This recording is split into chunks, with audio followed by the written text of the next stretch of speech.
Hi, my name is Gibson, and I'm the creator of the Personal Development School.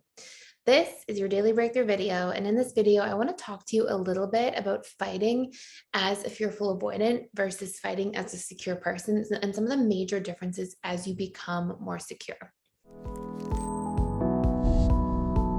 So we have a tremendous amount of students inside PDS who are like becoming so much more secure, are fully secure, all these amazing transformations I've been blessed to witness. And a lot of students have been requesting, hey, can you put more content out about like what it's like now that you're secure and like what to expect next? And so I figured I would make a series of videos around this specifically. And I wanted to start with like how arguments exist on one side of having an attachment style and then becoming securely attached and what some of those differences really look like. So the first thing I wanted to start off with is like when a fearful avoidant is truly fearful avoidant and they're in that space, that intensity of emotion that takes place when the fearful avoidant is triggered, because they have so much like subconscious storage in their filing cabinet of their own subconscious mind around like, painful events that have taken place in the past and distrust and chaos and all these sorts of things. One of the biggest things I find is that fearful avoidants in the moment of being really triggered lose the self-awareness that they often have otherwise a lot of the time. And so we'll see the fearful avoidants sort of get so immersed in their own perspective when they're really triggered that they don't recognize the consequences of their actions. They don't realize like, oh, when I'm like really raising my voice, or if I'm really harsh with my words, or if I'm really pushing somebody away, how that hurts the other person so much, because in that moment, the fearful avoidant is so identified with like how that person's hurting them that they sometimes lose sight to properly empathize in real time and to recognize like the consequences of how their actions hurt others. And so usually after the fact, then fearful avoidants who tend to be quite empathetic people, when they do downregulate and they do de-escalate, eventually they're like, oh my gosh, I said such mean things. I can't believe it. And then they feel a lot of guilt and a lot of shame. And in my opinion, it's one of the more challenging parts about being fearful avoidant is that you kind of lose control over your own emotional reactions, not necessarily to this like massive degree, but it exists along a continuum depending on how severe the situation is, or what severe trauma that situation is bringing up that's in front of you. But it's like you will say things you don't mean, right? You'll say things that you regret later. You'll act in a way or push somebody far enough away that you don't actually want to push away. And some of these sort of pain points take place. So what happens is, as the fearful avoidant becomes more secure, what happens in their arguments is because they're working through so many core wounds and actually reprogramming at the root level, what I then see taking place is some of those intense emotional responses start diminishing to the point where the fearful avoidant feels like they have more control over their emotions than their emotions have control over them. And that's one of the biggest needle movers that I see, and usually one of the first things to change when somebody starts doing a lot of in-depth reprogramming to become secure.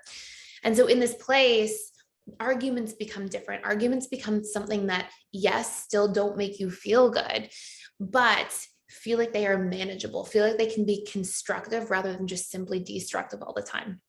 And a lot of the beautiful things that come out of it is like, with some vulnerability that also will come out through doing reprogramming and doing the work and doing some exposure work on becoming more vulnerable. What you'll see is the fearful avoidant actually start having like healthy outcomes as they become more secure. They'll start like communicating what their needs are, what their feelings are.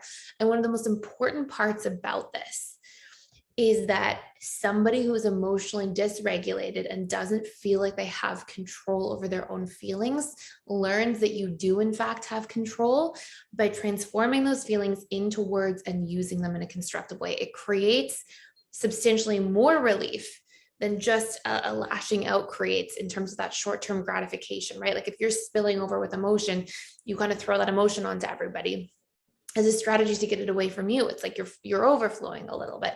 And it's normal when there's a lot of trauma in a person's history to have some of these intense emotional responses. But then it starts feeling like, hey, rather than just this like out of control reaction where I don't have any control over my emotions, now instead I realize like, okay, here's what's going on inside of me. I'm aware of what it is. I know how to communicate what the wound is, what I need to move through the wound. I know how to get heard in an argument through constructive communication rather than just through trying to get heard by raising my voice or waving my arms or things that we do as humans when we're angry. And so it actually creates like better, more constructive outcomes, but it also creates the ability between two people to work through a pain point and situation and actually add to the value of a relationship long term, because somebody's sharing their inner world and their own perspectives, and the other person can hear it and understand them better as a result. So that's one of the biggest things that happens. Another thing that you'll see is that fearful avoidance, when they're fighting, they will go from a place of feeling these like really extreme emotional responses to less intensity, but also less frequency. I'll see the fearful avoidance, they become more and more secure, get triggered a lot less often. And then when they are triggered, it's to a lesser degree.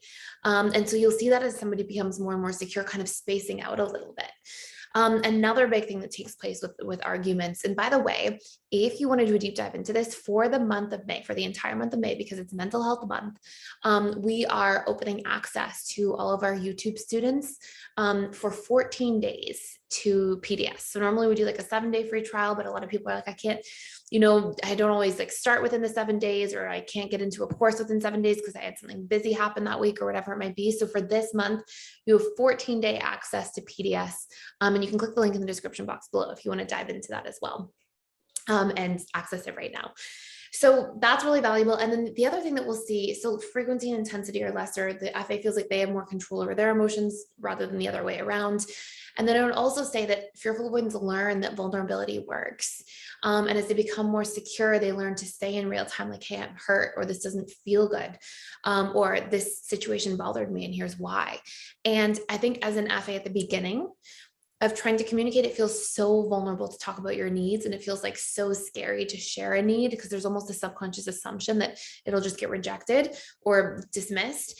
But instead, you'll see more and more that how somebody responds to your needs is a reflection of what they're available for, not a reflection of how worthy you are as a person.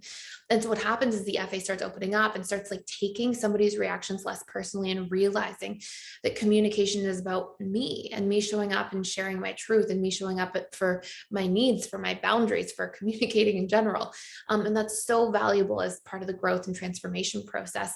And part of what happens too during fighting is somebody else's reactions as a whole get taken less personally. Like if somebody's not reacting the way you want them to in an argument, it's like, oh, it's because they're hurt. It's because they're affected. It's because they're going through their own things. It's not because I'm unworthy, I'm bad, I'm unloved, etc. Like that kind of meaning that the FA mind will often give to things when we haven't had the opportunity to do some of this work. And then one other thing that I find to be very valuable is fearful avoidance when they're fighting. Part of what helps to de-escalate arguments as well is that fearful avoidants usually set boundaries more effectively in real time or soon after an experience. So rather than an FA like being boundaryless, bottling it in, bottling it up, not saying anything, and then lashing out later as they sort of hit this tipping point of realization that, oh my gosh, all these boundaries have been violated and now I'm so frustrated about it. Instead, what I'll see is like noticing earlier on.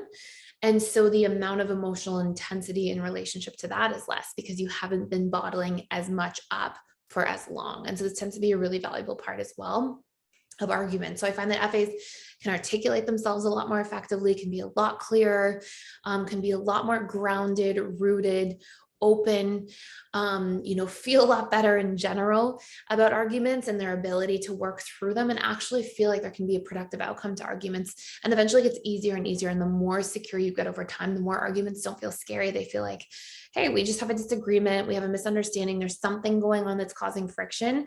And we trust ourselves as secure individuals who put in that work to be able to communicate our needs, our boundaries, our emotions, recognize the wounds that have come up, talk about those things in relationships as well, so that we actually get heard, understood, and move through conflict to a point where you actually become stronger with the person because of it and feel bonded after communicating through something because you feel like, hey, there was this invisible wall that was creating the conflict and we broke it down. We talked through it. We talked it out. We saw each other's perspectives, and it can really lead to something beautiful and a lot more closeness in relationships as a whole.